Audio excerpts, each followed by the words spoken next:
네, 경제 지표와 이슈들을 통해서 국내 증시 대응 전략까지 세워보겠습니다. BS투자증권 리서치센터 투자전략부 홍순표 부장과 함께합니다. 안녕하세요. 예, 안녕하세요.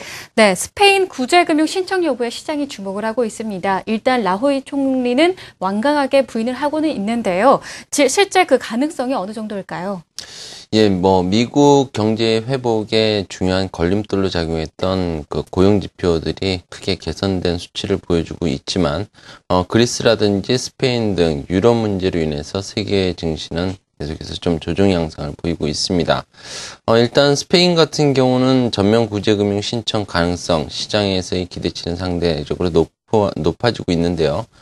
이 문제는 일단 시기의 문제일 뿐이고요. 거의 기정사실화되어 있다고 볼 수 있습니다. 네. 무엇보다도 스페인의 그 현재와 같은 취약한 경제 펀드멘탈로는 재정 위기에서 스페인이 스스로 벗어나기 어렵다는 점에 그 근거를 둘 수 있겠는데요.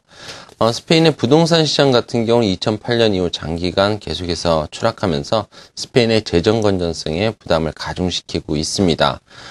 그림에서 볼 수 있듯이 지난 2008년 이후에 스페인의 주택 가격은 분기별로 봤을 때 단 한 차례도 반등을 시도하지 못한 채 지속적으로 하락하고 있고요. 이로 인해서 스페인의 GDP 대비 정부 부채는 계속해서 확대되는 그런 모습을 보여주고 있습니다. 더욱이 내년 그 1, 4분기까지 스페인의 국채 만기 스케줄을 보면은 이달에 스페인의 국채 만기가 290억 유로 정도, 로서 내년 1월 280억 유로에 이어서 가장 그런 많은 좀 국채 만기가 예정이 되어 있습니다. 여기에 국제 신용평가사들이 스페인의 국가 신용 등급을 강등하게 된다면 스페인이 외부의 도움 없이 자력으로 위기에서 벗어나기는 더욱 어려운 상황이라고 볼 수 있습니다. 특히 최근 무디스가 방키아 등 스페인 정부 기금 소유 은행 4곳의 그 신용 등급을 강등하면서 스페인의 국가 신용 등급 강등 가능성도 임박했을 수 있기 때문에 스페인의 전면 구제금융 신청은 불가피할 것이라는 그런 전망을 해볼 수 있습니다. 그렇지만은 스페인이 오는 21일에 지방선거라는 정치적인 이벤트를 앞두고 있기 때문에 스페인의 전면 구제금융 신청이 시기적으로 지연될 가능성은 여전히 배제할 수 없겠고요. 이런 부분들이 글로벌 증시의 교란 요인으로 작용하고 있다고 볼 수 있겠습니다. 최근 스페인의 라호이 총리를 비롯해서 재무장관까지 스페인의 전면 구제금융 가능성을 부인하고 있는 것은 역시 이런 지방선거를 염두에 둔 정치적인 그런 이벤트를 염두에 둔 것이라고 볼 수 있겠습니다. 네, 이 스페인의 전면적인 구제금융 신청은 시기의 문제다 이렇게 말씀을 해주셨는데요. 그렇다면 정말 이 구제금융을 신청하게 됐을 때 증시에 미치는 영향은 어떨까요? 일단 스페인이 전면적으로 구제금융을 신청하게 된다면 그 증시의 단기 반등 모멘텀은 될 수 있겠지만은 중기적으로 글로벌 증시의 상승을 이끌 만한 모멘텀으로서의 영향력을 유지하기는 어려울 것으로 예상이 됩니다. 네. 지난 2010년 4월 유로존 회원국들 중에서 최초로 그리스가 구제금융을 신청했던 당시 미국의 S&P 지수 같은 경우는 현실적으로 예상하기 어려웠던 악재의 출현으로 인해서 큰 폭의 하락 흐름을 연출한 바가 있습니다. 반면 작년 4월 이미 예견되었던 포르투갈의 구제금융 신청 당시에는 미국 증시는 불확실성의 해소로 오히려 인식하면서 강보합 수준을 유지했던 바가 있고요.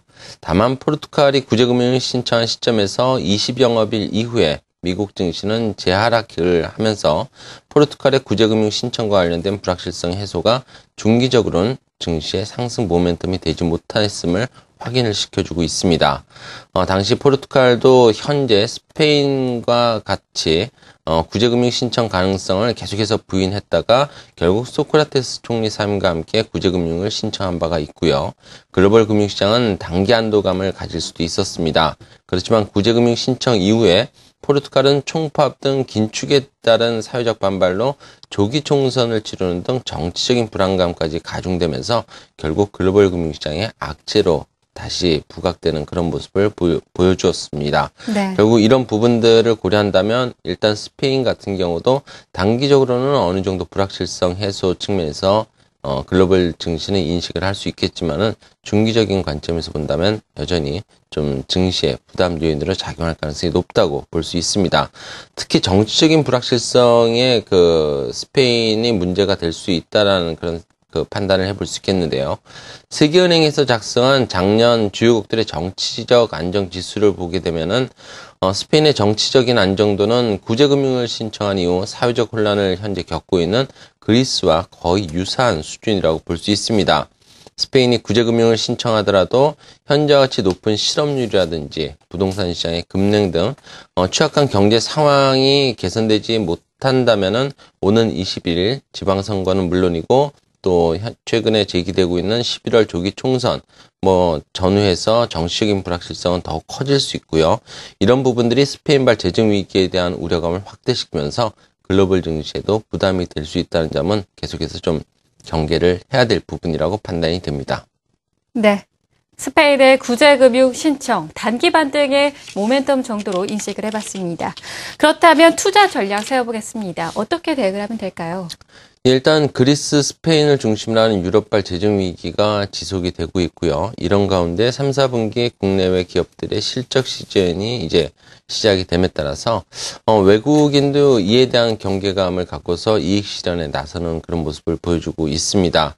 단기적으로 중기 추세를 나타내는 20일 이동평균선에서 어제 코스피 하락을 하는 중에도 어느 정도 지지에 성공했다는 점은 긍정적일 수 있지만 현재 대내외 여건의 비우호적인 전개를 고려한다면 코스피 20일 이동평균선을 일시적으로 하회할 가능성도 배제할 수는 없을 것으로 예상이 됩니다. 다만 풍부한 글로벌 유동성을 고려한다면 20일 이동평균선 아래에서는 중기적인 관점에서 저가 분할 매수 관점에서의 대응도 조심스럽게 고려할 필요가 있겠고요. 그 대상으로는 실적 전망치와 또 외국인의 매수가 유입되고 있는 정유라든지 건강관리 그리고 보험, 반도체 업종 정도로 한정할 필요가 있어 보입니다.